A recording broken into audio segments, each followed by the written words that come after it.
Assalamualaikum warahmatullahi wabarakatuh. Selamat sore, salam sejahtera kepada kita Waalaikumsalam semua. warahmatullahi wabarakatuh. Dokter Sarah, Baik, Dok. Dr. Tovan. Waalaikumsalam warahmatullahi wabarakatuh. Selamat Dokter, datang. Dokter Sarah, Dokter Andi ya. Ya, dokter. Selamat datang dalam acara Ashogi seri 171. Apa saja kutanya Himpunan Onkologi Ginekologi. Ashogi merupakan webinar yang diselenggarakan oleh Hogi akan membahas topik terkait onkologi ginekologi. Perkenalkan semua, saya Sarah selaku MC pada sore hari ini. Pada Ashogi seri 171 ini kita akan membahas sebuah topik yang sangat menarik, yaitu peran tumor board pada penata laksanaan tumor ovarium. Akan ada dua materi yang akan disampaikan oleh para pakar. Kami ucapkan terima kasih atas waktu yang diberikan dari narasumber dan juga moderator atas kesediaannya sore hari ini. Terima kasih pula bagi peserta yang setia mengikuti acara Ashogi di setiap hari Rabu ini. Baik, sekaligus perkenalan serta menyapa, saya ingin menyapa moderator pada sore hari ini, Dr. Tovan Widya Utami, spesialis Obgyn, subspesialis onkologi. Beliau konsultan onkologi ginekologi Fakultas Kedokteran Universitas Indonesia RSCM. Assalamualaikum, dokter. Waalaikumsalam warahmatullahi wabarakatuh. Dokter Sarah, Dokter Wita, Dokter Andi, semuanya profesor dokter sekalian. Salam sehat, salam hormat. Terima kasih, dok. Baik, nanti akan ada dua narasumber. Saya ingin menyapa narasumber yang pertama, yaitu Dr. Andi Kurniadi, spesialis Obgyn, subspesialis onkologi MKes. Beliau konsultan onkologi ginekologi dari FK Universitas Pajajaran, RSUP Dr. Hasan Sadikin, Bandung. Selamat sore, Dr. Andi. Sehat, dok? Ya, Alhamdulillah. Assalamualaikum warahmatullahi wabarakatuh. Waalaikumsalam. Terima Waalaikumsalam warahmatullahi wabarakatuh. kasih, dokter. Narasumber yang berikutnya adalah Dr. Wita Saraswati, spesialis Obgyn, subspesialis onkologi, konsultan onkologi ginekologi dari Fakultas Kedokteran Universitas Airlangga, RSUD Dr. Sutomo, Surabaya. Assalamualaikum, Dr. Wita. Warahmatullahi wabarakatuh. Salam sehat, semangat semuanya ya. Terima kasih, dokter. Semangat, semangat. Baiklah, hadirin semua, memasuki agenda pertama webinar ini, mari kita dengar bersama sambutan sekaligus pembukaan acara yang akan disampaikan oleh Sekjen Hogi. Kepada yang terhormat, Dr. Tovan Widya Utami, kami persilahkan, dokter. Ya, ya baik. Terima kasih Dokter Sarah, adik Adita, tersayang ya. Bismillahirrahmanirrahim. Assalamualaikum warahmatullahi wabarakatuh. Eh, Waalaikumsalam warahmatullahi wabarakatuh. Ya, selamat sore, salam hormat, salam sejahtera untuk kita semua, profesor dokter dimanapun berada. Alhamdulillah, kesekian kalinya ya saat ini 171 Ashogi sudah mengudara ya, Alhamdulillah. Ini atas arahan Ketua Umum kita, Dr. Brahmana yang tiada henti, tentu atas guru-guru kita juga, Prof. Andriano dan Dr. Gatot selaku Ketua dan Sekjen Hogi sebelumnya ya. Jadi memang ini Ashogi ini kita rancang dari awal sejak Desember 2021 ini memang desainnya itu serius tapi santai ya, Dr. Wita, Dr. Adi ini dua dua apa bos-bos dari Surabaya dan dari Bandung ya. Nanti kita akan bahas secara tuntas ya apa sih sebenarnya peran tumor board pada penata laksanaan tumor ovarium ya. Tentu tidak hanya terbatas pada tumor ovarium ya. Jadi memang setiap kasus-kasus yang yang dilihat secara berbagai multidisiplin ya dengan perspektif yang complicated, mungkin kita akan bisa mensimplifikasi untuk orientasi terhadap penata laksanaan yang paling baik berdasarkan standard of care ya untuk tentu untuk outcome pasien kita yang terbaik begitu ya. Nah, mungkin secara ini saja saya melaporkan juga ya kepada profesor dokter sekalian bahwa kita sudah mengadakan tumor board ya dengan IGCS ya, International Gynecological Cancer Society gitu ya. Itu sejak 15 Desember 2022 yang lalu ya, luar biasa. Jadi kita memang mengadakan setiap hari Kamis di pekan ketiga ya, setiap bulannya itu saat ini sudah yang ke-30 kali ya. Yang terakhir kemarin kita sudah ikuti ya, yaitu di tanggal 19 Juni ya.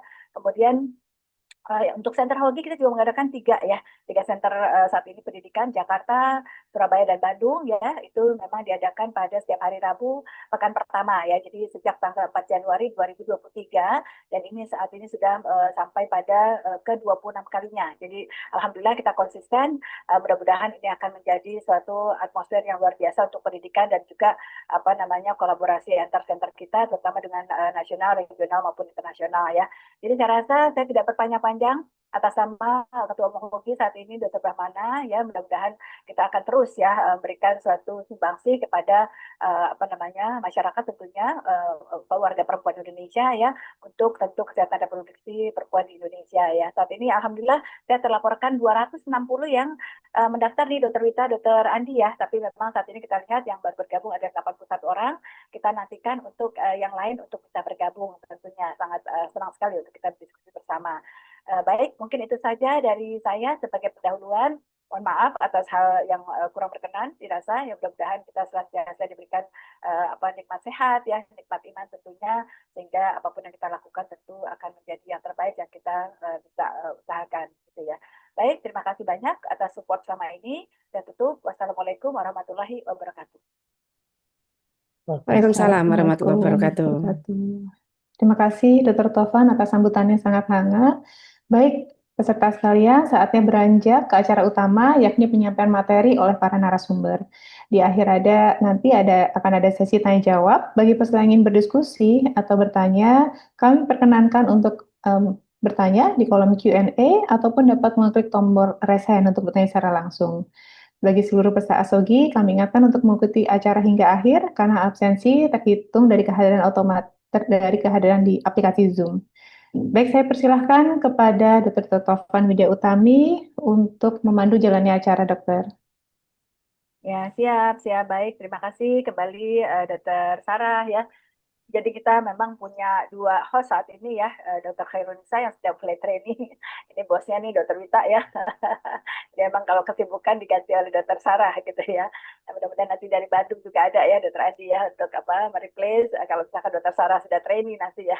Baik, terima kasih, ini amanah bagi saya ya. Mudah-mudahan kita bisa memandu acara ini hingga ini efektif 50 menit ke depan ya, Dr. Wita, Dr. Andi ya. Jadi memang tadi sudah disampaikan di depan bahwa topik pada pekan ini adalah bagaimana kita bisa memaksimalkan peran tumor board ya pada tata laksana tumor ovarium ya. Pekan depan adalah fertility sparingnya seperti apa, dan pekan depannya lagi adalah bagaimana melakukan tata laksana terapi ovarium stadium lanjut ya. Mungkin langsung saja, ini udah pakar-pakarnya, saya akan persilakan. Monggo siapa yang ingin mendahului? Dr. Wita atau Dr. Andi Kurniadi, silakan. Waktu Baik, maksimal 12 saya menit. duluan ya Dr. Andi ya. Ya Mbak, silakan Mbak.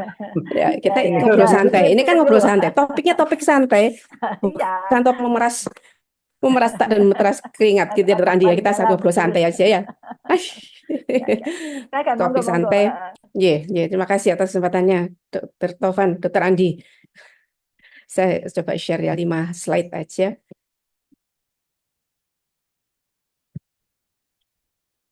Mudah-mudahan bisa ya, jelas ya. Baik slide maupun suara saya jelas ya, lumayan ya. Jelas. Baik. Jelas, Mbak. Ya, Dr. Andi, mungkin ini topiknya sama palingnya kita ya, nanti kita berdiskusi. Jadi saya tidak membahas tentang tumor ovarium saja, sebenarnya tumor board itu pada pasien kanker gitu ya, sebenarnya sama ya. Kanker serviks, kanker endometrium ya, ada peran tumor board di masing-masing itu ya, memang semua sama. Jadi saya tidak mengkhususkan bicara tentang kanker ovarium gitu ya. Baik. Kalau boleh saya bilang, ada jurnal yang mengatakan tumor board meeting itu sebenarnya meeting of minds gitu ya. Jadi merupakan pertemuan multidisiplin, jadi semua spesialis di bidang onkologi itu berkumpul untuk meeting of the minds gitu ya, membahas diagnosis, bahkan mungkin prognosis juga tentang perencanaan perawatan pasien kanker yang bertujuan agar terapi kita itu benar-benar personalized gitu ya, karena setiap individu berbeda kebutuhannya dan berbeda karakteristiknya begitu ya. Jadi benar-benar agar personalized. Baik, siapa saja yang kita undang, biasanya ada patologis gitu ya, onkologis, medical, kahom gitu ya, kemudian radioterapi, terus dokter-dokter onkologi, jadi tidak hanya ginekologi, tapi kadang-kadang bedah gitu ya, digestif, uro dan sebagainya. Biasanya berdekatan dengan organ kita itu, kalau tidak digestif ya urologi gitu ya. Dan mungkin nanti ada genetik expert juga ya Dr. Tovan ke depannya, ini kan kita undang juga ya, mungkin sekarang belum saat ini ya. Bahkan perawat-perawat yang di bidangnya, artinya di bidang pasien onkologi gitu, kadang-kadang kita undang rapat. Social workers mungkin di kita belum ya, Tapi di sini ada yang kurang, tim paliatif kadang-kadang kita perlukan kehadirannya gitu ya.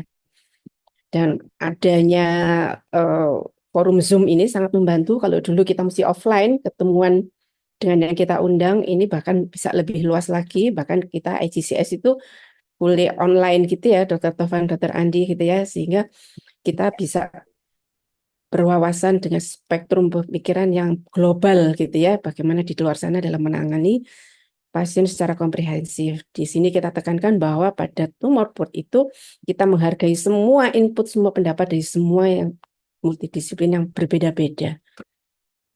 Nah, manfaatnya adalah ya tadi yang saya sampaikan, agar pasien itu mendapatkan perawatan yang terbaik berdasarkan pengetahuan terkini dan pengalaman para ahli gitu, yang memberikan perawatan yang sesuai dengan kebutuhan individu. Kemudian biasanya kita pasti akan, karena kalau lebih dari satu kepala itu memikirkan suatu masalah yang kompleks, pasti menghasilkan perawatan dan pengobatan yang berkualitas. Dan sebagai otomatis juga sebagai forum untuk berkomunikasi dan kolaborasi antar semua ahli-ahli medis yang terlibat dalam perawatan pasien tersebut. Nah, biasanya apa sih yang kita bicarakan dalam tumor board itu? Biasanya pasien yang ya jarang, kasusnya kompleks ya, unik gitu ya. Terus kemudian kadang-kadang kita tumor board kan itu kalau kita sudah hampir putus asa, ini kita terapi kok gagal rasanya, baru kita diskusikan dalam tumor board, meminta pendapat berbagai macam pihak gitu ya. Itu kita mintakan saran untuk kasus-kasus yang rumit, apalagi yang jarang terjadi, di mana dari referensi-referensi kita sulit mendapatkan gitu ya. Kita nggak nemu terapi yang terkini begitu, atau kasus yang benar jarang, sehingga pendapat dari berbagai pihak, dari disiplin ilmu yang lain itu bisa kita peroleh. Nah, prosesnya adalah biasanya kasus itu dipresentasikan secara rinci. Jadi bukan secara global gitu ya, secara rinci semuanya dibicarakan gitu. Nah, kemudian semua data kita sampaikan gitu ya, anamnesisnya, riwayat penyakitnya, patologic reportnya, terus apa kalau sudah pernah dilakukan operasi, laporan operasinya bagaimana, kemudian treatment apa yang sebelumnya sudah kita lakukan, bahkan kita tampilkan imaging-imaging sebelum operasi, kemudian apakah masih ada residu dan sebagainya, semua ditampilkan sedetail mungkin secara rinci gitu ya. Sehingga kemudian diskusinya komprehensif, mempertimbangkan berbagai pilihan setelah semua data kita peroleh, termasuk pengobatan yang konvensional maupun uji-uji klinis yang sudah dilakukan, yang sudah FDA approve, segala macam terapi-terapi itu kadang-kadang kita perlu mendengarkan dari pihak-pihak yang lain gitu. Nah, seringkali juga kasus yang sulit atau kompleks itu karena pasien ada komorbid gitu ya, mulai diabetes, kencing manis dan sebagainya, diabetes, hipertensi, kemudian penyakit-penyakit yang lainnya gitu ya, disertai ada hipertiroid dan sebagainya. Pokoknya pasien-pasien dengan komorbid yang kompleks sangat perlu didiskusikan dalam tumor board, karena kita mempertimbangkan expert di bidang yang lain begitu ya. Nah, kemudian setelah ada kesepakatan gitu, nah kita kembalikan lagi ke apa, dokter yang merawat, DPJP kita kenal gitu ya, sebagai pemimpin dari PIDIS dari pasien tersebut, untuk kemudian diimplementasikan, disesuaikan dengan source yang ada di tempat pasien itu dirawat. Itu mungkin yang bisa saya sampaikan singkat untuk kita nanti eh, diskusi lebih banyak ya, Dokter Tovan ya. Pasti pertanyaan lebih banyak gitu ya. Terima kasih banyak, kita diskusi nanti ya. Yeah. Baik, terima kasih banyak Dokter Wita. Jelas, singkat, padat. Singkat, padat, jelas ya. Jadi waktunya baru 6 menit ya. Nanti kita banyak untuk berdiskusi tentunya. Tadi sudah disampaikan Dokter Wita dengan sangat baik rasanya ya. Tadi kita bisa tangkap adanya suatu meeting of minds, itu luar biasa ya. Jadi meeting of minds ya, satu perumusan decision making ya, tentu berdasarkan entity ya, multidisciplinary team ya, dari perspektif dari berbagai interdisiplin yang kita undang ya. Baik, untuk berikutnya saya persilakan kesempatan untuk Dokter Andi, ini bos dari Bandung ya. Disengaja memang 3 center dihadirkan. Monggo Dokter Andi, mangga sekarang ya, mangga Dokter Andi. Dokter Topan, Assalamualaikum warahmatullahi wabarakatuh. Saya Waalaikumsalam warahmatullahi wabarakatuh.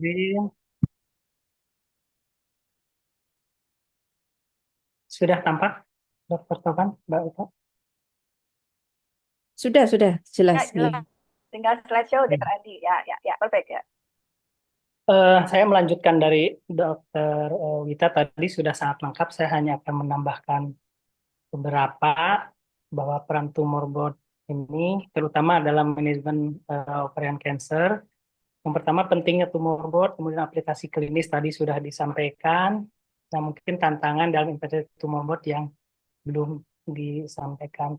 Pentingnya tumor board tadi, ini saya membahas terutama untuk kanker ovarium ya. Kita tahu bahwa kanker ovarium itu prognosis terburuk dengan tingkat kematian tertinggi di antara semua kanker ginekologi, kemudian kasusnya kompleks, terus kemajuan cepat dalam pendekatan diagnostik dan pengembangan obat, serta bukti klinis dan pedoman yang terus berkembang. Ini adalah tantangan dalam kanker ovarium.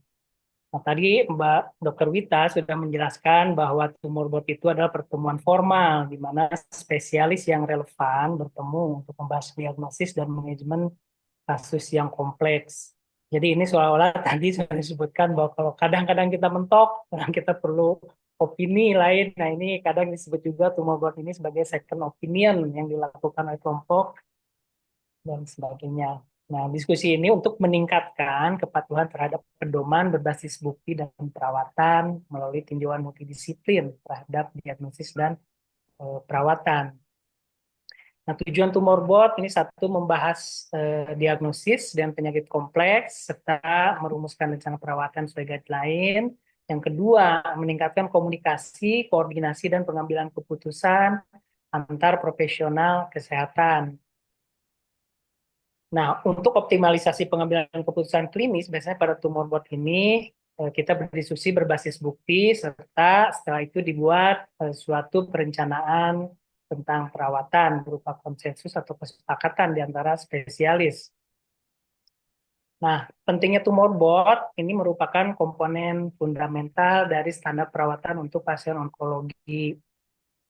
Perawatan yang dirancangkan dalam tumor board ini sesuai dengan rekomendasi berbasis bukti terbaik. Kemudian struktur kolaboratif memperhatikan semua aspek perawatan kanker, termasuk rehabilitasi, kebutuhan psikososial, dan perawatan jangka panjang. Nah, tetapi tercapainya tujuan tumor board ini tentu saja bergantung pada kehadiran anggota tim yang berkualitas dan efektif. Kemudian persiapan yang baik dan pemilihan kasus, kemudian format dan struktur pertemuan, kepemimpinan yang efisien, dan interaksi di antara anggota tim tersebut. Kemudian aplikasi klinis tumor board itu biasanya pada diagnosis awal dan staging. Yang pertama, standarisasi protokol diagnostik, kemudian tinjauan, pencitraan, dan histologi. Tadi sudah disampaikan oleh Dr. Wita bahwa pasien pada saat dibawa ke tumor board itu sudah sangat lengkap ya dengan klinis dan penunjangnya. Kemudian perencanaan perawatan juga menyesuaikan perawatan secara individual. Kemudian memantau hasil perawatan. Nah, format tadi sudah disampaikan bahwa dulu sebelum zaman COVID itu pertemuan secara offline, tapi setelah zaman COVID kita bersyukur juga ada COVID itu sehingga kita bisa lebih luas, yaitu dengan telekonferensi ya, dengan online. Jadi ada dua format, ada tumor board. Anggota tim tadi sudah disebutkan oleh Dr. Wita, kemudian manfaatnya juga tadi sudah kita sebutkan, sudah disampaikan untuk memperbaiki kualitas diagnostik dan perawatan pada pasien. Nah, ini beberapa bukti ilmiah yang menyebutkan bahwa impact dari tumor board ini dapat meningkatkan kualitas perawatan dan meningkatkan kelangsungan hidup pada pasien kanker ovarium. Ya, ini lumayan sangat bermakna kalau di sini hasilnya tingkat kualitas dan kelangsungan hidup pasien. Ini juga tumor board meningkatkan kualitas perawatan dan meningkatkan kualitas hidup pasien juga sangat berbeda antara yang dilakukan tumor board dengan tumor board. Ini juga progression free survival dan overall survival juga lebih baik pada pasien yang dievaluasi oleh suatu tumor board. Itu adalah bukti-bukti ilmiah yang didapatkan. Kemudian sekarang apa sih tantangannya dalam implementasi tumor board ini? Pertama adalah koordinasi dan komunikasi. Hambatannya bisa dari hambatan institusional. Hambatan institusional ini sering menghalangi kolaborasi antar disiplin. Kemudian aliran informasi yang efektif. Nah, pada komunikasi yang efisien sangat penting dalam pengaturan tumor board. Itu adalah hal yang menjadi tantangan. Kemudian batasan waktu dan sumber daya. Nah, ini yang sering nih antara konflik jadwal di antara spesialis yang kadang-kadang tidak matching. Tapi sebetulnya tumor board ini memang ada jadwal yang harusnya bisa diselesaikan. Kemudian menyeimbangkan biaya administratif dan kualitas perawatan. Sebetulnya kalau di Hasan Sadikin sendiri memang ada tumor board internal sendiri untuk biaya administratif dan sebagainya sepertinya tidak ada untuk biayanya.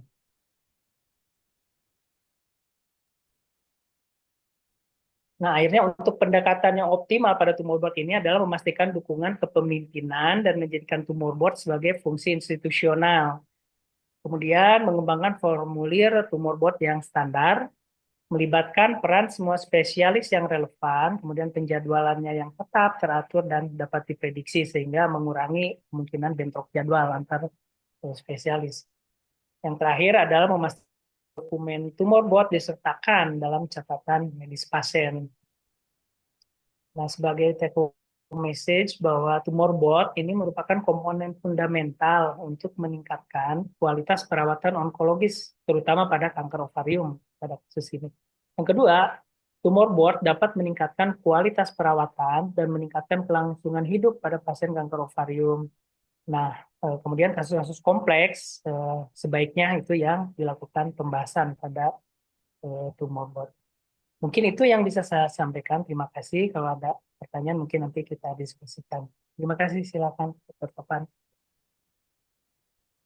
Baik, terima kasih Dr. Andi. Ya, saya rasa sudah sangat lengkap ya yang disampaikan oleh dua narasumber ini ya. Tentu di highlight-nya adalah suatu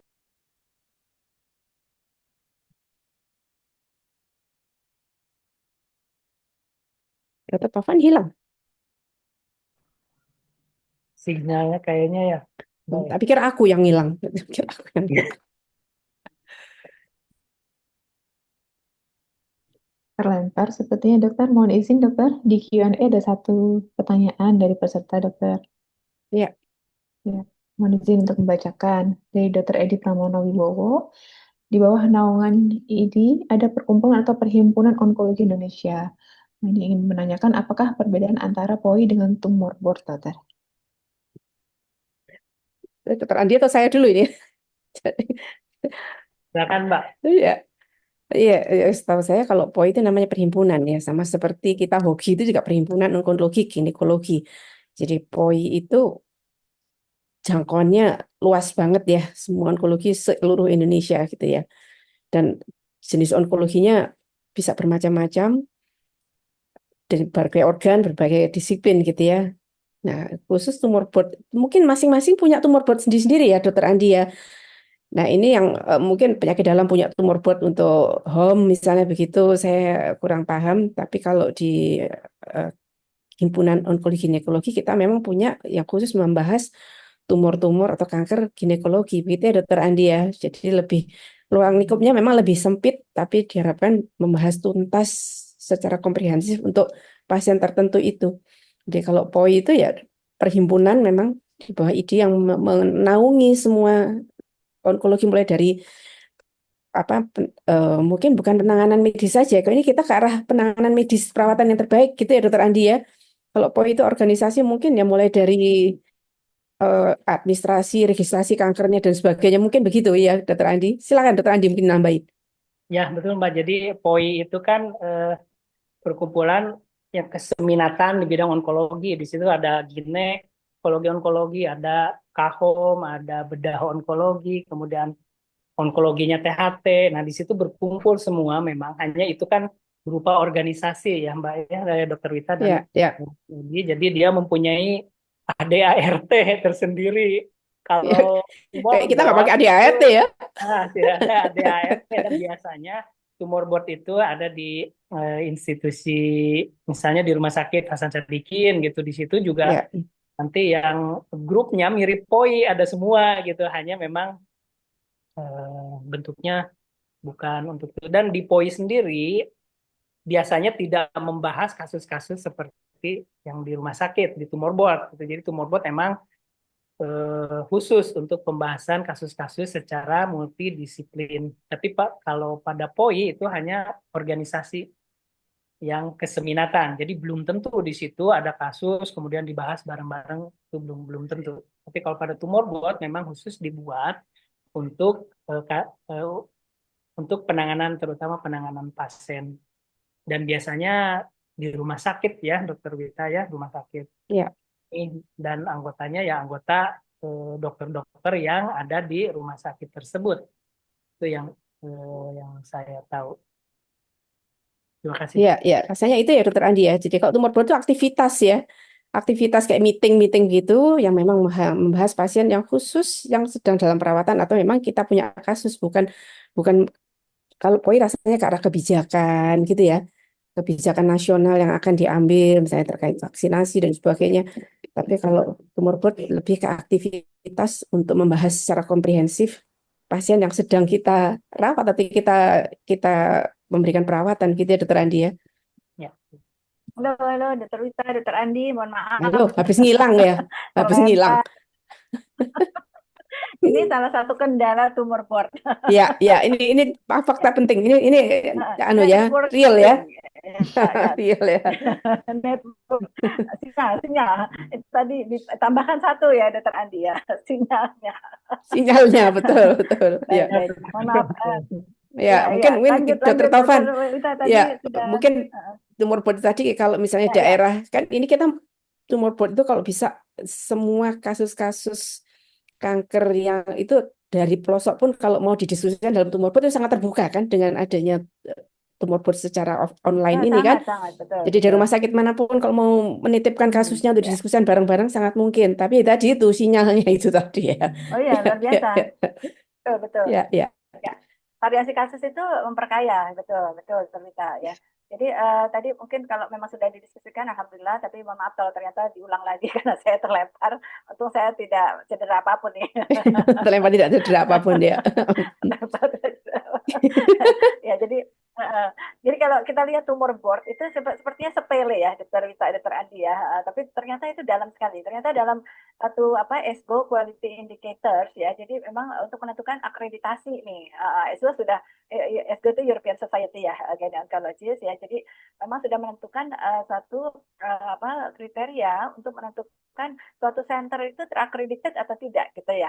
Jadi ada 10 quality indicator, salah satunya adalah tumor board gitu. Kenapa memang dimasukkan dalam satu akreditasi untuk menentukan suatu center adalah center management untuk ovarian cancer ya, karena memang tadi terus terang tadi Dokter Anies sudah sampaikan ya bahwa selama 30 tahun terakhir itu ternyata survival rate dari ovarian cancer itu tak bergerak di angka 45% gitu ya. Jadi memang cornerstone-nya adalah cytoreductive surgery dengan kemoterapi ya. Itu memang betul-betul multidisiplin sejak awal begitu. Jadi memang memang mengapa dititik beratkan pada MDT tadi, multidisciplinary team atau tumor board pada ovarian cancer, karena tadi tantangannya lebih dibandingkan cancer yang lain, walaupun memang betul ya tadi kita sampaikan bahwa semua cancer kita memang upayakan pada kasus sulit kita bicarakan secara tumor board ya. Mungkin tadi sudah ada pertanyaan ya, Dokter Wita, Dokter Andi ya. Ya, yang nomor 1 tadi Dokter Taufan sudah. Karena di ID ada POI gitu, apa bedanya dengan tumor board sudah. Ya. Oh ya, baik. Terima kasih Dokter Wita, Dokter Andi tadi sudah. Kita selalu jadi prajurit siap sedia ya, ketika kekosongan terjadi kita harus siap menggantikan. Ya, tadi disampaikan oleh Dokter Andi, memang setiap center kita tentu kita punya jadwal tumor board internal ya, Dokter Andi, Dokter Wita ya. Biasanya kita kayaknya hari sakralnya itu hari Rabu gitu ya, hari Rabu, walaupun IPCS kita selenggarakan setiap hari apa namanya Kamis, setiap hari Kamis ya.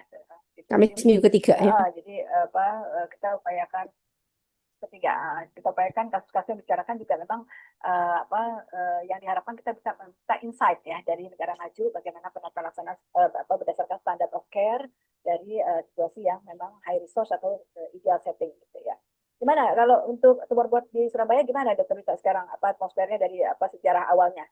Monggo ceritakan. Oh ya, mungkin ini gini melenceng. Soalnya pertanyaannya lumayan banyak, ini Dokter Tovan. Supaya fokus di pertanyaan dulu mungkin ya. Kalau tumor board Surabaya mungkin ya Ini sejak kita kedatangan tamu dari Belanda itu yang rutin itu ya, kemudian kita tumor board itu ya, kira lebih dari 10 tahun yang lalu rasanya ya, sudah kita mulai ya, 2014. Ya, ini ya. ada pertanyaan-pertanyaan selanjutnya masih banyak, Dokter Ini Tovan. saya Ya, soalnya tadi belum terima. Ini sekarang terima anonimus. ya, Jadi yang kita kedua. mengisi kekosongan ya. Anonimus pertanyaannya saya mohon izin membacakan ya. Sejauh mana efektivitas tumor board dalam menjembatani transisi perawatan sel ovarium dari fase aktif menuju perawatan paliatif dini? Dan bagaimana pengaruhnya terhadap kualitas hidup pasien? Nah, ini pertanyaan bagus nih, tapi ya saya yang tidak ada namanya ya. Silakan, mungkin dari Dokter Andi dulu. Silakan, Dokter Andi.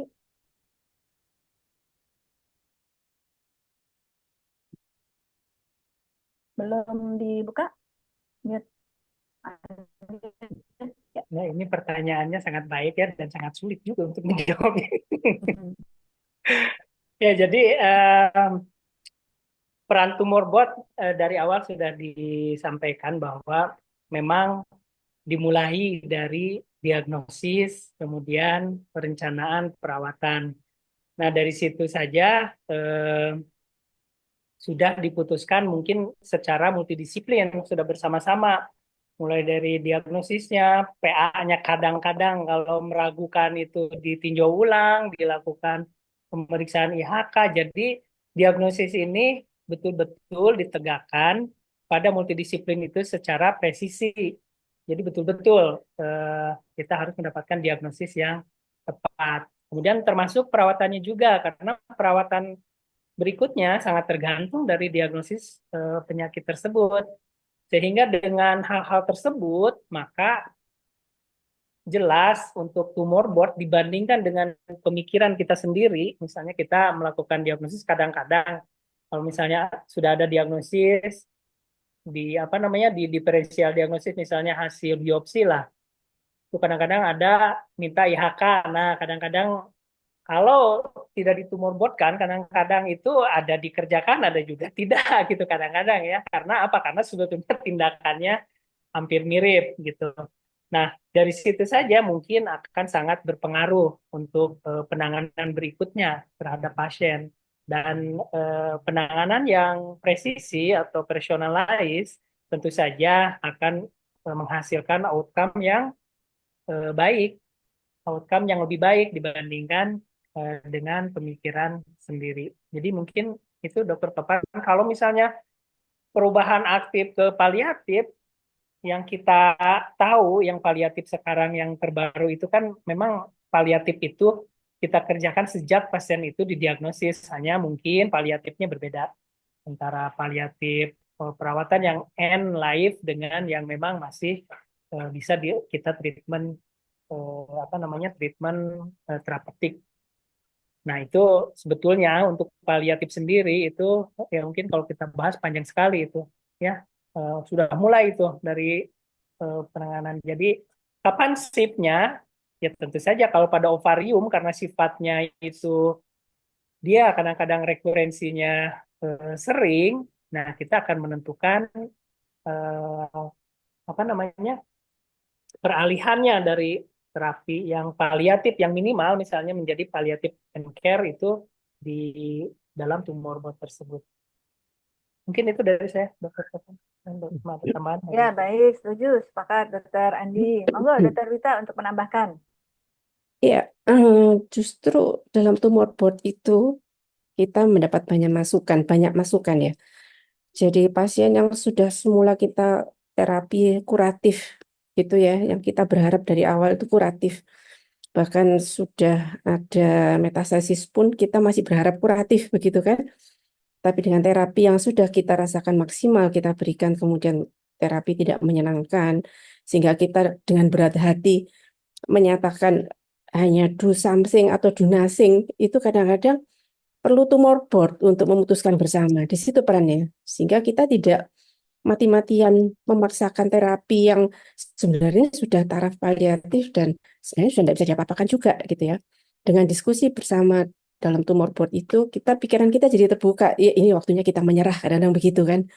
Dan itu untuk disampaikan kepada pasien dan keluarganya itu lebih bisa diterima karena ini kasus ibu itu sudah dibicarakan melalui rapat. Ya kan gitu lebih enak ya. Jadi bukan putusan DPJP itu sendiri gitu kan.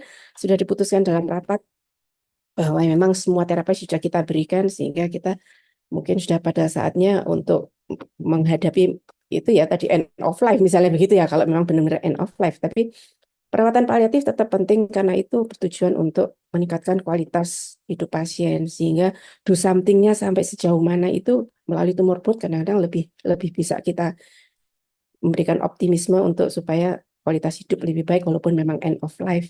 Itu Dokter Taufan. Ya, baik, sepakat. Setuju, Dr. Rita ya, Dr. Andi. Jadi memang sangat kompleks sebenarnya ya manfaat dari tumor board itu jauh dari patient outcome ya, patient benefit, termasuk juga dokter benefit ya dan institutional benefit. Jadi hospital juga mendapatkan keuntungan dari tumor board. Maka kenapa ESCO berulang-ulang ESCO, EST itu ya nyatakan bahwa salah satu accredited center for ovarian cancer management itu adalah diselenggarakannya tumor board yang terstruktur begitu ya. Jadi memang tadi minimal 7 multidisiplin yang kita akan undang gitu ya. Mungkin ada satu hal yang yang sering kali juga nih Dr. Wita sama Dr. Andi ya. Tadi di samping sharing tanggung jawab ya, sharing responsibility ya. Jadi artinya kita bukan tanggung jawab dalam arti lepas tanggung jawab enggak ya. Jadi bukan dalam hal negatif tentunya. Jadi kita tadi ketika kita secara individual sebagai DPJP komandan utamanya ya merasa kayaknya berat sekali kita mau bilang tadi yang mungkin konsep paliatif sesungguhnya tadi ya do nothing ya. Jadi dalam arti tadi terminal palliation ya. Terminal palliation dalam arti adalah untuk goalnya adalah untuk quality of dying gitu. Itu berat sekali ya. Tapi ketika kita pada tahap tadi palliation di awal ya tumor palliation untuk mengejar atau target untuk length of life yang sesungguhnya kita mengejar overall survival itu betul-betul struggle kita maksimal. Ketika sudah jatuh di simptom palliation atau untuk meningkatkan quality of life itu memang agak cukup berat ya, tapi lebih berat lagi kalau ketika memutuskan tadi quality of dying ya, ada terminal palliation. Setuju sekali konsep sekarang adalah palliatif tidak pada kondisi misalkan pasien itu sudah dokternya menyerah gitu ya, itu paliatif sesungguhnya zaman dulu ya, tapi konsep sekarang adalah cancer is incurable disease ya, jadi artinya adalah paliatif itu sejak awal tentunya untuk meningkatkan tadi survival kita, quality of life dari pasien-pasien cancer kita gitu ya. Ya, oke, jadi mungkin sembari menunggu, saya juga agak terinspirasi, Dr. Dokter Taufan, mungkin tadi kan sempat terlempar Dokter Taufan. Sebenarnya ada pertanyaan sebelumnya. Banyak ya. Iya, banyak gitu ya. Iya, karena sempat terlempar tadi ya. Dokter Sarah dibantu pertanyaan berikutnya ini nggak tertambung di saya nih. Saya habis nggak ada pertanyaan. Silakan Dokter Sarah dibantu saya untuk dibacakan pertanyaannya. Baik dok, ada pertanyaan dari Dr. Inayatullah Rifai dok. Posisi untuk tumor board ini di konsep BPJS ada di mana, dokter? Menarik ya. Wah ini dokter ini kalau dibilang teladan nih dokter Rifai ini teladan nih di workshop, info. Silakan dijawab dokter Wita dulu sekali. Jadi justru di sini peranannya karena kan dengan tumor board itu kita benar-benar memberikan pelayanan yang efektif gitu kan. Kadang-kadang pemeriksaan yang nggak perlu itu kita lakukan dengan tumor board. Oh ini nggak perlu, harusnya ini aja misalnya itu justru untuk konsep BPJS lebih menguntungkan karena lebih efektif untuk pasien, nggak bertele-tele pemeriksaannya begitu ya. Kemudian diagnosis yang tidak perlu harus di urgent saat ini kadang-kadang dengan tumor board memang kita tidak itu ya berlebihan harapannya begitu kan yang kita berikan baik terapinya maupun diagnostiknya penunjangnya kan itu yang maksudnya itu kan di situ konsep BPJS kalau saya lihat itu ya Dokter Andi ya. Mungkin maksudnya beda juga kalau yang saya tangkap maksudnya BPJS kayaknya tidak dilakukan itu tumor board. Nggak ada di BPJS nggak ada. Tapi kalau ada di akreditasi ada, Dokter Taufan tadi bilang kan itu di dalam akreditasi itu ada kalau dari Pokja yang perawatan pasien itu memang ada elemen penilaian tertentu bahwa kasus yang sulit atau kompleks gitu ya, atau dirawat lebih dari 2 KSM, itu harus ada forum diskusi bersama. Itu ada elemen penilaian itu. Nah, itu harus dibuktikan dalam rekam medis bahwa ini pasien pernah didiskusikan. Itu secara akreditasi ya. Tapi kalau BPJS mungkin ya segi pembiayaan mungkin Dokter Andi, Dokter Taufan jadi lebih efektif gitu ya, tidak Ya, ya, berharmonisasi negatif gitu kan. ya, ya. Ya, Ya, ya. silakan Dokter Andi Eh, menambahkan. ya, ya jadi intinya pasien di Hasan Sadikin itu hampir 99,9999% itu Nggak BPJS. berhenti-berhenti ya. tenang saja gitu. Tumor buat pasien-pasien BPJS atau pasien umum sama saja kita lakukan. Nah, kalau Dokter Wita tadi apa menekankan bahwa dengan tumor bot lebih efisien, itu ada betulnya juga. Tapi dengan tumor bot justru kita bisa mendapatkan persetujuan dari manajemen untuk tindakan-tindakan yang tidak di cover BPJS justru yang memang penting untuk Ya, pasien gitu, kayak misalnya PET scan. Iya, Kalau memang iya, kita sangat iya. ya. memerlukan, dengan adanya rekomendasi dari tumor board tersebut bisa dilakukan untuk pasien-pasien BPJS. Betul, Jadi betul. memang ada dua ada dua eh, mata yang bekerja, satu Ya, ya, ya, mengefisienkan, ya, dan ya. Setuju, pemeriksaan setuju, betul, betul. itu Asal ada rumah Bisa sakit kita ya, percepat, kita bisa ya. minta Hmm. percepat ya. Ada Tuh juga kita antriannya kalau memang sangat penting itu di ACC walaupun tidak di cover BPJS gitu. Jadi cover rumah memang sakit ya, sangat di sangat cover rumah bermanfaat sakit. ya untuk pasien untuk pasien. Ya, Ya, Dan ya. BPJS umum sih sama saja kita lakukan juga. Jadi misalnya pasien BPJS tidak lakukan tumor board, tidak, kita lakukan semua, baik pasien Ya, ya. umum maupun pasien iya, BPJS. iya. Betul, betul. Bahkan Pasien umum yang kebanyakan yang 0,0000001 itu tadi ya.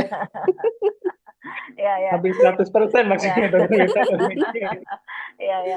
Bahkan kebanyakan memang itu kan yang kita bicarakan adalah pasien BPJS ya, di Betul. RSCM, Hasan Sadikin, Ya, ya, Tomo, semua pasien BPJS. Ada beberapa titipan ya tentu ya. Dan satu lagi yang memang keuntungan kita hadirkan di tumor board itu pasien-pasien sulit itu adalah kita bisa mempercepat ya. Kita minta teman radiologi ya untuk melakukan misalkan lebih cepat MRI. ya. Update-nya Karena mau gimana? didiskusikan dalam tumor board gitu ya.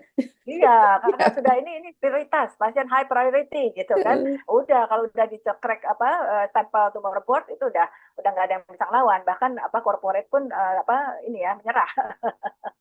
Baik, kita berlanjut pada pertanyaan berikutnya. Ternyata banyak ya. Ini nggak nyangka nih kita pertanyaannya membanjiri ya. Ya, Sebenarnya jadi topik ini tadi kita itu yang BPJS itu ada pertanyaan karena memang apakah tidak mempertimbangkan faktor sosial ekonomi. Nah, itu tuh kan di sini tepatnya kalau pasien BPJS kan ya di kamar BPJS itu ada pertanyaan itu ya Dokter Sarah yang mungkin yang nyambung dulu yang pertanyaan Dokter Alisa itu ya. ya, ya, ya, ya. Ini dia memang ada beberapa ya. Apakah ada tempatnya SPOG di daerah mengusulkan pasien tumor board? Oh, udah ini tadi udah dijawab ya. Ya, ya, belum. Uh, Ya, ya bisa uh, ya tadi ya. ya, sebelum Diusulkan dirujuk. aja bisa ya. Bisa, Nggak usah jadi dirujuk sampaikan. dulu ya. Kita Ya, diskusikan bisa. dulu ya. Ya, nanti mungkin kita invite ya. Tentu tadi persyaratannya adalah semua data itu lengkap ya. Jadi kita memang tuntas membicarakannya ya. Ya. Ada lagi yang belum terjawab nih. Ada perkumpulan POI tumor board. Bagaimana pengaruh keputusan multidisiplin pada tumor board terhadap survivor rate pasien open lanjut dibandingkan dengan manajemen konvensional tanpa keterlibatan tumor board. Nah ini nih, coba bisa dikupas lagi, Dr. Andi silakan. Apa bedanya tata laksana pasien yang ovarian cancer advanced stage ya dengan atau tanpa tumor board? Bisa dibedakan nggak? Silakan. Ya, tadi sudah disampaikan penelitian-penelitian itu di luar sih, penelitiannya bukan di Indonesia, kayaknya belum ada di Indonesia penelitian yang itu. Ya memang untuk survival kemudian kualitas hidup itu lebih baik yang dilakukan tumor board dibandingkan yang tidak dilakukan. Ya tentu saja secara eh, secara logika pun ketika tumor board dikelola oleh lebih dari satu kepala, pasti itu biasanya 4-5 kepala itu yang ini akan lebih baik. Dan itu dibuktikan dengan penelitian-penelitian yang tadi saya sampaikan. Tentu saja kenapa bisa begitu ya karena mungkin kan pengetahuan kemudian apa namanya, kemampuan seseorang itu kan terbatas. Apabila kita rame-rame keroyokan itu akan lebih baik. Ya, mungkin itu dokter Topanya kalau dari saya. Ya, Iya, ya. mungkin saya nambahkan sedikit ya. Memang betul sekali apa kata Dr. Andi. Karena kadang-kadang keputusan untuk memberikan NACT itu, kalau kita tidak, artinya menurut opini satu DPJP, itu kadang-kadang kelewatan beberapa hal yang harus dipertimbangkan, kan begitu ya. Tapi kalau rame-rame kita diskusikan emang benar NACT, artinya waktu kita memberikan NACT itu dengan pertimbangan-pertimbangan multidisiplin, begitu kan ya Dokter Andi. Artinya kalau misalnya kita melakukan ovarium untuk NACT karena inoperable gitu ya. Kemudian ada teman-teman yang kita undang urologi dan sebagainya karena ada kelainan ginjal dan sebagainya. Artinya kita benar-benar NACT itu sudah optimal benar pada pasien dengan gangguan fungsi ginjal itu sudah benar apa enggak gitu kan. Nah, itu yang terlewat, ada info-info kita yang terlewat. Tapi teman-teman dari multidisiplin yang lain bisa melihat celah sesuai dari ilmunya. Ini akan memperberat kalau kita lakukan NACT misalnya dengan kemo dulu itu memperberat. Itu kadang-kadang itu kita di PCP utama kadang pikirannya sudah suntuk itu nggak kebuka di situ ya, itu di tumor board dibuka bahwa sehingga menurut jurnalnya Dr. Andi tadi yang Dr. Andi tampilkan tadi itu keputusan dari tumor board itu rasanya yang terbaik gitu sehingga kapan kita memberikan NACT itu sudah terbaik karena banyak kepala yang mikir gitu ya Dr. Andi ya, sehingga itu berdampak pada uh, Ya, survival dan betul. kualitas hidup gitu. Itu Dokter Taufan ya tambahannya. Ya, ya, ya, ya. Setuju ya. Jadi memang itu udah masuk lah ya 5 fokus ya. 5 fokus utama dalam tumor board itu termasuk tadi. Salah satunya adalah memanfaatkan keahlian interdisiplin ya. Memanfaatkan keahlian interdisiplin dan akhirnya kita akan menyusun suatu rekomendasi yang terstruktur berdasarkan updating ya keilmuan saat ini dan juga untuk sembari melakukan evaluasi terhadap kualitas tumor board itu sendiri ya. Jadi sangat luas sebenarnya fungsinya ya. Ini ada satu pertanyaan lagi panjang ya, mohon disimak. Ini kan cepat-cepat aja ya. Mohon disimak. Ini dari Dr. Alisa Novritasari ya. Beliau bertanya, mohon izin, bagaimana peran tumor board dalam mempertimbangkan faktor, sosial ekonomi udah nyambung tadi ya. Sosial ekonomi dan psikososial pasien saat menyusun rencana pengobatan tumor ovarium. Ya, psikososial sebenarnya tadi personalize ya, betul-betul kita melihat bagaimana background pasien ini, bagaimana tipikal keluarga segala macam mungkin nanti bisa ditambahkan ya. Karena seperti yang kita ketahui pasien di Indonesia memiliki latar belakang yang beragam dan kompleks sehingga terkendala untuk mendapatkan pengobatan yang relevan. Monggo bisa dielaborate lagi, Dr. Andi, silakan dok. Ya, eh, yang tadi yang kita sampaikan bahwa siapa saja sih yang ikut tumor board itu kan tadi berbagai spesialis ya. Mungkin kalau perlu pun kadang-kadang kita psikiatri juga dilibatkan kalau memang kita ada kecurigaan ke daerah situ gitu. Jadi untuk mengenai sosial ekonomi, kemudian psikososial, dari tim itu memang sudah lengkap semua ya. Kayak seperti di Hasan Sadikin itu timnya memang kita lakukan tumor board itu memang semua anggota diundang, tapi yang pokok-pokok itu misalnya ini ada gangguan apa namanya kecemasan, nah itu psikiatri yang terutama diundang gitu. Jadi memang menyesuaikan dengan kondisi pasien yang akan ditumorboardkan, undangannya juga begitu. Walaupun ya memang di ujungnya itu yang semua anggota diundang gitu kan, tapi yang terutama yang berhubungan dengan kasus itu diundang secara tersendiri. Jadi untuk kemungkinan apa kepentingan psikososial dan sebagainya justru sudah terlingkup dalam tumor board tersebut. Itu yang di Hasan Sadikin sih seperti itu. Jadi apa namanya spesialis-spesialis yang dihadirkan itu terutama yang diundang terutama itu yang memang berhubungan dengan kondisi pasien yang akan ditumorboardkan. Ya, ya, ya, betul, betul sekali ya. Silakan dokter bisa menambahkan. Iya, iya perlu kita diskusikan di sini bahwa kita anggap bahwa ada DPJP utama gitu ya, yang tahu kondisi sosial ekonomi harapannya begitu ya, dan psikososial artinya dukungan keluarga dan sebagainya tentang pasien itu mengerti betul Sehingga dan itu diharapkan DPJP utamanya juga hadir dalam volume tersebut sehingga benar yang didiskusikan dalam tumor board itu terapi yang terkini, terbaik begitu ya. Tapi semua itu akan dikembalikan lagi ke pasien.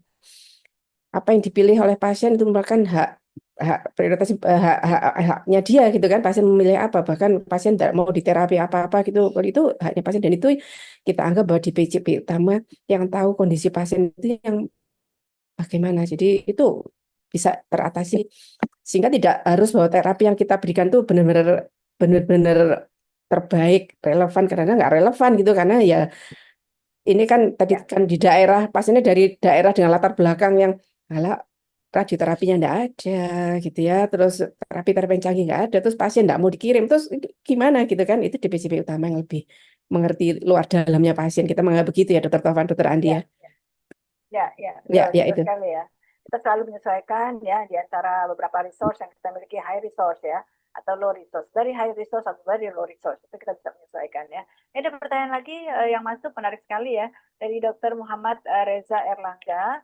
Beliau menanyakan apa kriteria pemilihan pasien untuk dilakukan tumor board. Nah, ini bagus sekali nih. Jadi ini kita walaupun judulnya adalah untuk tata laksana aquarium, tapi tentu ya sekali lagi tumor board itu tidak membicarakan hanya aquarium, bahkan ya keseluruhan ya, bahkan pada misalkan fertility sparing ya, misalkan pada pasien-pasien memang usia muda ya, kita undang misalkan ketika dia ternyata hamil dengan masa apnexa, misalkan ya kita undang juga dari fetal maternal, misalkan seperti itu ya. Silakan Dokter Andi, apa kriteria dari pemilihan pasien untuk tumor board? Kriteria pemilihan pasien memang sebetulnya tidak ada kriteria khusus untuk ditumorboardkan gitu. Misalnya kasusnya Servipliana kalau mau ya silakan ditumorboardkan.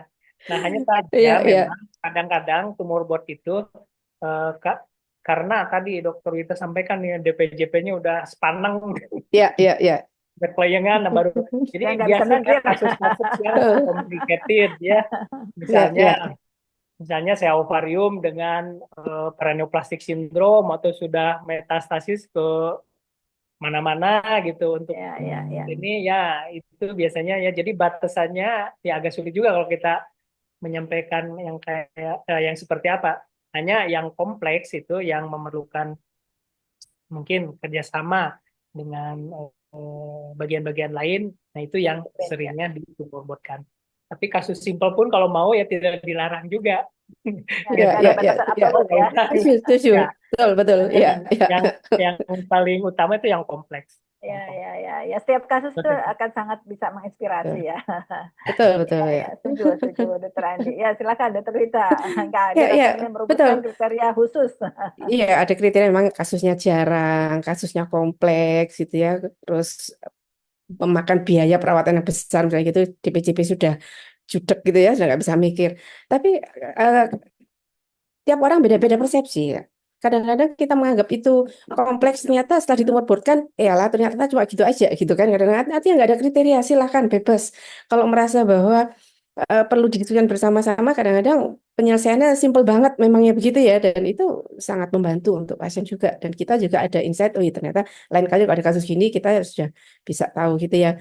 Kadang-kadang kalau pasien yang kompleks banget, saya nggak tahu PPDS itu misalnya lapornya panjang sekali, pasien riwayat dari sini sini sini, saya nggak mikir lagi kasusnya, udah tumor board aja gitu kan. Jadi nanti waktu tumor board saja itu kita lihat radiologinya, baru kita lihat daripada kita baca sendiri juga kadang-kadang pasien sudah rame ribut gitu kan, kita bicarakan tumor board, kita lebih tenang, mikirkan pasien itu lebih tenang, ternyata lah keputusannya cuma gitu-gitu aja, kadang-kadang lebih lebih enak gitu kan, lebih plong daripada pikir sendiri gitu kan. Itu silakan, tidak ada kriteria khusus kalau menurut saya ya, silakan status simple pun boleh ya Dokter Andi.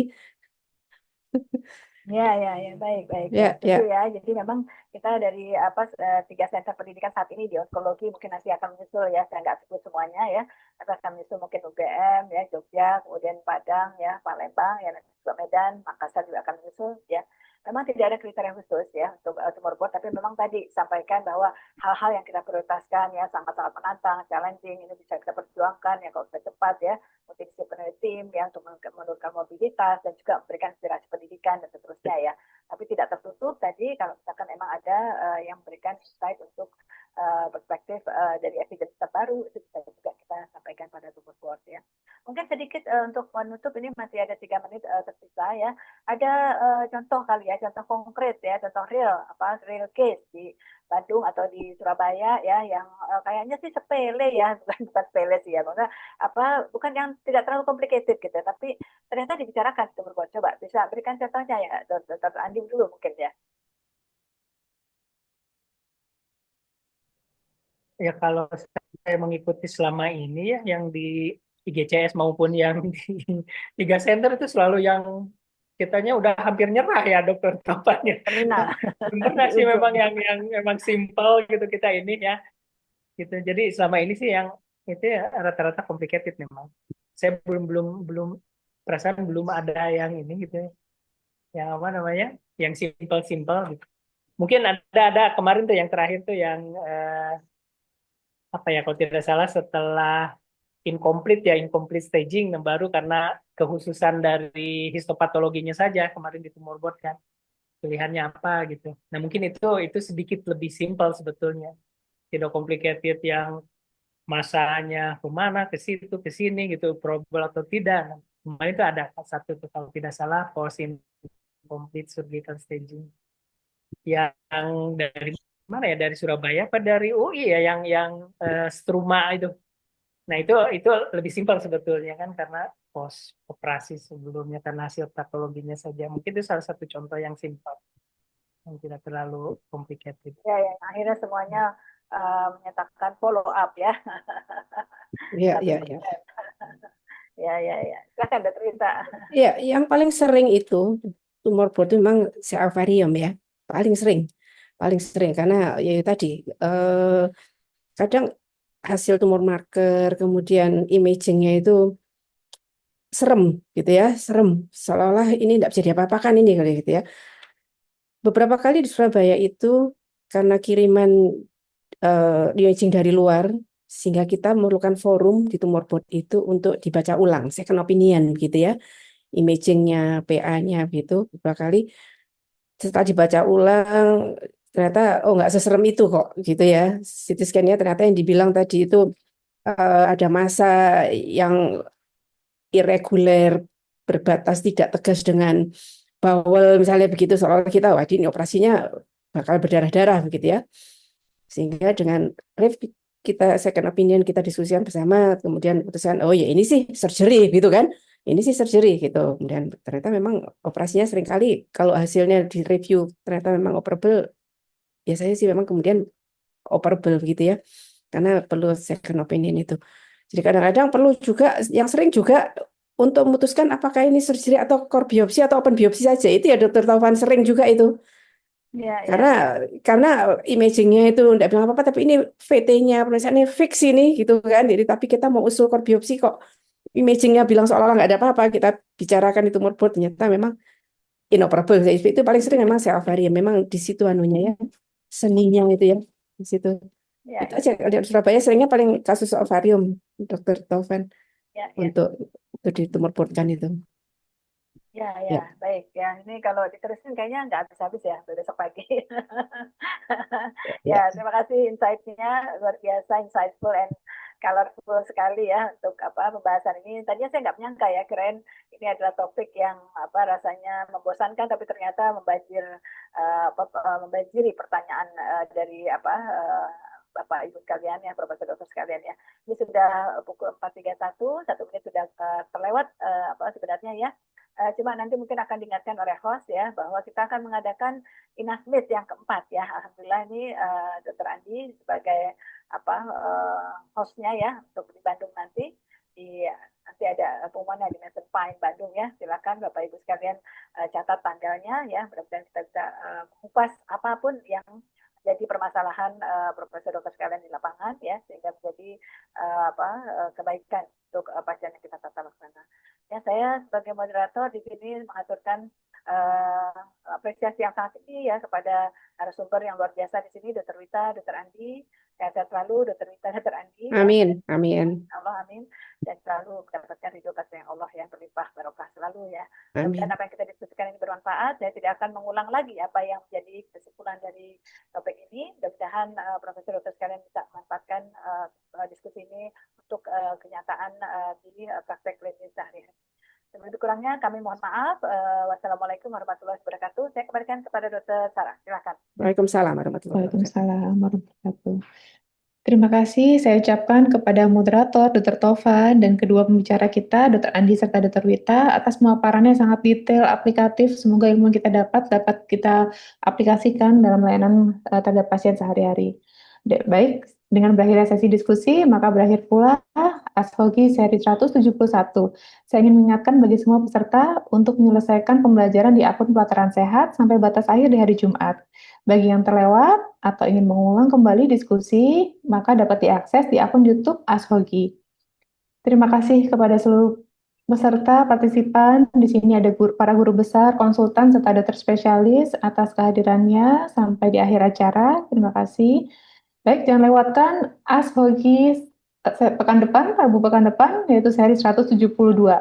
Sangat menarik tema yang akan dibahas, yaitu fertility sparing surgery pada kanker ovarium.